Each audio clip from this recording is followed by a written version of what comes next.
Hello farmers, இன்னைக்கு வீடியோவில் எதை பற்றி போகிறோம்னா மல்லிகை செடிக்கு நீம் கேக், அதாவது வேப்பமண்ணாக்கு உரமிட்டுறதை பற்றி தான் பார்க்க போகிறோம். இப்போ ஃபஸ்ட்டு இந்த வேப்பமண்ணாக்கு உரமிட்டுறதை பற்றி நம்ம ஏற்கனவே நிறைய வீடியோஸ் பப்ளிஷ் பண்ணி வந்திருக்கோம். அண்ட் இந்த வீடியோவில் வந்து நம்ம மல்லிகை செடியோட வேர்கள் எந்த அளவுக்கு வேப்பமண்ணாக்கு பயன்படுத்துகிற மூலயமா பாதுகாக்கப்படுது அப்படிங்கிறத பற்றி தான் தெளிவாக பார்க்க போகிறோம். அதாவது இந்த வேப்பமண்ணாக்கு பயன்படுத்துகிற மூலயமா மண்ணில் வந்து இந்த கசப்புத்தன்மை என்னென்ன செயல்பாடுகள்லாம் செய்யுது அப்படிங்கிறத பற்றி தான் இந்த வீடியோவில் முழுமையாக பார்க்க போகிறோம். ஃபஸ்ட்டு வந்து ரூட் கிரப்ஸ், அதாவது வண்டுகளோட முந்தின நிலையான இந்த சி ஷேப்டு புழுக்கள் தான் இந்த ரூட் கிரப்ஸ் அப்படின்னு குறிப்பிடக்கூடியது. இது வந்து மண்ணில் இருக்கக்கூடிய மல்லிகை செடியோட வேர்களை அரித்து ஒன்றுக்கிட்டே இருக்கும். ஸோ ஒரு டைமுக்கு அப்புறம் வேர்கள் அதிக அளவு சேதமடைஞ்சதுனால மல்லிகை செடி வந்து சாகும் நிலைக்கு தள்ளப்படும். ஸோ அந்த மாதிரி ஆகிறத தவிர்க்கிறதுக்கு இந்த வேப்பமண்ணாக்கு வந்து பயன்படுது. அண்ட் நெக்ஸ்ட்டு நெமடோட்ஸ், அதாவது நூற்புழு அப்படின்னு குறிப்பிடக்கூடிய வேர்களை சேதப்படுத்தக்கூடிய புழுக்கள் தான். இந்த புழுக்கள் வந்து என்ன பண்ணும் அப்படின்னா, நீங்கள் ஸ்க்ரீனில் பார்த்தீங்கன்னா தெரியும், ஆரோக்கியமாக இருக்கக்கூடிய மல்லிகை செடியோட வேர்களில் ஊடுருவி வேர்களுக்குள்ளேயே அந்த புழுக்கள் வந்து வேர்களில் இருக்கக்கூடிய நீர் சத்து உறிஞ்சி பெரிதாகிட்டே இருக்கும். ஸோ அந்த மாதிரி ஆகும்போது வேர்களில் கட்டி அதாவது ரூட் நாட் மாதிரி தெரிய ஆரம்பிக்கும். வேர்களில் முடிச்சு போன்று காய்ச்சடிக்கும். ஸோ அப்படி இருக்கும்போது என்ன அப்படின்னா, நாளடைவில் ஆரோக்கியமாக இருக்கக்கூடிய எல்லா வேர்களுக்குமே இது வந்து பரவி எல்லா வேர்களையுமே சேதப்படுத்தும். ஸோ இந்த மாதிரி ஆகும்போது செடியோட வளர்ச்சி வந்து முற்றிலும் குறைந்து காணப்படும். ஸோ இதை வந்து நம்ம ஐடென்டிஃபை பண்ணுறதுக்கு செடி கிட்ட உரம் வைக்கக்கூடிய இடத்துல இருக்கக்கூடிய வேர்களை நம்ம தோண்டி பார்த்தோம்னா மட்டும்தான் தெரியும். அந்த வேர்கள் ஆரோக்கியமாக இருக்குது அப்படின்னா எந்த ஒரு பிரச்சனையும் இல்லை. ஆனால் இதுவே அந்த வேர்களில் திட்டாக தென்படுது அப்படிங்கிற பட்சத்தில் அது வந்து ரூட் வார்ம்ஸாக இருக்கிறதுக்கு வாய்ப்பு இருக்குது, அதாவது நெமட்டோட்ஸாக இருக்கிறதுக்கான சான்சஸ் அதிகமாக இருக்குது. ஸோ அப்படி இருக்கும் பட்சத்தில் உங்களோட மல்லிகை செடியை நீங்கள் விரைவிலே இந்த வேப்பமண்ணாக்கு பயன்படுத்துறது மூலயமா அதை வந்து ஆரம்ப நிலையிலே கட்டுப்படுத்தலாம். இதுவே அதிகமாக எல்லா வேர்களுக்கும் பரவும் பட்சத்தில் நம்ம வேப்பமண்ணாக்கு பயன்படுத்தினாலும் பிரயோஜனப்படாது, செடி வந்து அழிய தான் கூடும்.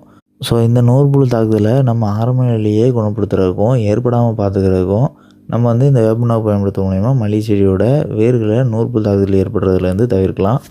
அண்ட் நெக்ஸ்ட்டு டெர்மைட்ஸ், அதாவது கரையான். அதிக அளவு கரையான் வசிக்கக்கூடிய நிலப்பகுதியாக இருக்குது அப்படிங்கிற பட்சத்தில் உங்களோட மல்லிகை செடியோட வேர்களை அதிக அளவு கரையான் உண்பதற்கான சான்சஸ் இருக்குது. ஸோ அப்படி கரையான் வேர்களை சேதப்படுத்துது அப்படின்னா அது வந்து ஒரு பாதி அளவிலான ஒரு 40 to 50% வேர்களை சேதப்படுத்திய பிறகு தான் அதிக அளவு சிம்டம்ஸ் வந்து மல்லிகை செடியில் இலைகள் வாடுவது, இல்லைனா புதிய துளிர்கள் எடுக்காமல் வளர்ச்சி ரொம்பவே குன்றி காணப்படுறது, இந்த மாதிரியான அறிகுறிகள் தென்படும். ஸோ இந்த மாதிரி ஏற்படுறதை தவிர்க்கிறதுக்கும் கரையான் தாக்குதல் ஏற்படாமல் இருக்கிறதுக்கும் நம்ம வேப்பமண்ணாக்கு பயன்படுத்தும் மூலயமா மல்லிகை செடியோட வேர்களை பாதுகாக்க முடியும். நெக்ஸ்ட்டு இப்போ வேப்பமண்ணாக்கு பயன்படுத்தும் மூலயமா மல்லிகை செடிக்கு ஏற்படக்கூடிய பூஞ்சா நோய்களை குணப்படுத்த முடியும் அப்படின்னு பார்க்கும்போது, மல்லிகை செடியில் அதிக அளவு பயிர் சேதத்தை ஏற்படுத்தக்கூடிய 2 வகையான பூஞ்சா நோய்களை நம்ம வந்து ஏற்படாமல் தவிர்க்கலாம். அதே நேரத்தில் ஆரம்ப நிலையில் இருக்கும்போது நம்ம வந்து அதை க்யூர் பண்ணலாம். அந்த 2 பூஞ்சா நோய் என்ன அப்படின்னா, ஒன்று வந்து வில்ட், அதாவது ஃபியூசேரியம் வில்ட் வாடல் நோய், அதாவது ஃபியூசேரியம் அப்படிங்கிற ஒரு வாடல் பூஞ்சான நோய். இந்த வாடல் பூஞ்சான நோய் ஏற்பட்டுச்சு அப்படின்னா இலைகள் வந்து வாட ஆரம்பிக்கும். அண்ட் இலைகள் வாட ஒரு 20% மேலே இலைகள் வாடிடுச்சு அப்படின்னாலே அந்த மல்லிகை செடியை காப்பாற்றுறங்கிறது வந்து சாத்தியம் இல்லாத விஷயம். ஸோ அந்த இலைகள் எல்லாமே வாடி புதிய துளிர்கள் எடுக்க முடியாமல் பயிரே மொத்தமாக அழிஞ்சிரும், அதாவது செடியை மொத்தமாக செத்துரும். ஸோ இந்த ஃபியூசேரியம் வில்ட் வாடல் நோய் ஏற்படாமல் இருக்கிறதுக்கு நம்ம இந்த வேப்பமண்ணாக்கை ப்ரிவென்டிவ் மெஷராக பயன்படுத்தலாம். அதே நேரத்தில் வேர்களில் இப்போ தான் பரவ ஆரம்பிச்சிருக்கு இந்த ஃபியூசேரியம் வில்ட் அப்படிங்கிற பட்சத்தில் நம்ம வந்து இதை பயன்படுத்தும் போது, இந்த வேப்பமண்ணாக்கு பயன்படுத்தும் போது சுலபமாக இதை வந்து வேர்களில் ஊடுருவாமல் தடுத்துடலாம். ஸோ இந்த 2 ஸ்டெப்பை தாண்டி வேர்கள் அதிக அளவு ஊடுருவி இலைகள் எல்லாமே ரொம்பவே தீவிரமடைந்து வாழக்கூடிய நிலையில் இருந்துச்சு அப்படின்னா அந்த செடியை காப்பாற்ற முடியாது. அண்ட் நெக்ஸ்ட்டு ரூட் ராட் அப்படின்னு குறிப்பிடக்கூடிய வேர்கள் நோய் தான். இந்த வேர்கள் நோய் வந்து மல்லிகை செடிக்கு இயல்பாகவே ஏற்படக்கூடியது தான். அண்ட் இது வந்து எல்லா காலங்கள்லேயுமே ஏற்படும், அதுவும் அதிக அளவு மழைக்காலங்கள்லேயும் பனிக்காலங்கள்லேயும் ஏற்படும். எதனால் அப்படின்னா, மழைக்காலங்கள்லேயும் பனிக்காலங்கள்லேயும் மண்ணில் ஈரப்பதம் அதிக அளவில் இருக்கும். மேல்புற மண் வந்து காய்ந்த நிலையில் இருந்துச்சுனாலும் கூட கீழே இருக்கக்கூடிய அடி மண் வந்து அதிக அளவு ஈரப்பதத்தோடு இருக்கும். ஸோ இந்த மாதிரி சூழலில் வேரல்கள் நோய் ஏற்படுறதுக்கான பூஞ்சானம் வந்து வேகமாக மண்ணில் வளரும். ஸோ இப்படி நடக்கும்போது வேர்கள் எல்லாமே கூடிய சீக்கிரம் அழுகக்கூடும்.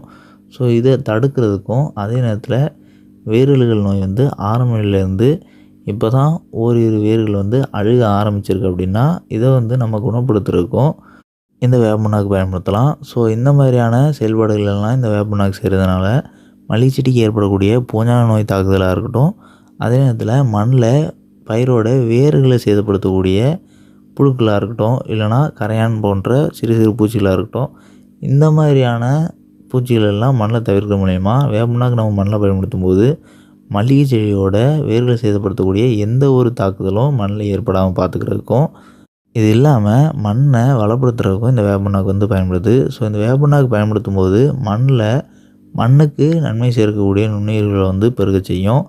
அதே நேரத்தில் மல்லிகை செடிக்கு அத்தியாவசியமாக தேவைப்படக்கூடிய நுண்ணூட்டச்சத்துக்களான ஜிங்க், மேக்னீஸ், அயன் போன்ற நுண்ணூட்டச்சத்துக்களையும் மண்ணில் இருந்து உறிஞ்செடுக்கக்கூடிய மேக்ரோநியூட்ரியன்ட்ஸ்னு குறிப்பிடக்கூடிய என்பிகே, அதாவது நைட்ரஜன், பாஸ்பேட், பொட்டாசியத்தையும் மல்லிகை செடிக்கு தேவைப்படக்கூடிய அளவில் தேவைப்படக்கூடிய நேரத்தில் நம்ம இந்த வேப்பனாக்கு வைக்கும்போது சுலபமாக கிடைக்க செய்யுது. ஸோ இதெல்லாம் நடக்கிறது மூலிமா மல்லிகை செடியோட வளர்ச்சி வந்து ரொம்பவே ஆரோக்கியமாகவும் ரொம்பவே பசுமையாகவும் இருக்கும். ஸோ இந்த மாதிரி இருக்கும்போது மல்லிகை செடியிலேருந்து கிடைக்கக்கூடிய ஈல்டுங்கிறதுமே ரொம்பவே குவாலிட்டியாகவும் அதே நேரத்தில் ஒட்டுமொத்த பூக்களோட எண்ணிக்கையும் அதிகரித்து காணப்படும். ஸோ இந்த மாதிரி ஆகிற மூலயமா இந்த வேப்பனாக்கு வந்து ஒரு டைரக்ட் ஈல்டு என்ஹான்சராக வேலை செய்யுது அப்படின்னு குறிப்பிடலாம். ஒரு நேரடியான மகசூல் ஊக்கியாக செயல்படுதுன்னே குறிப்பிடலாம்.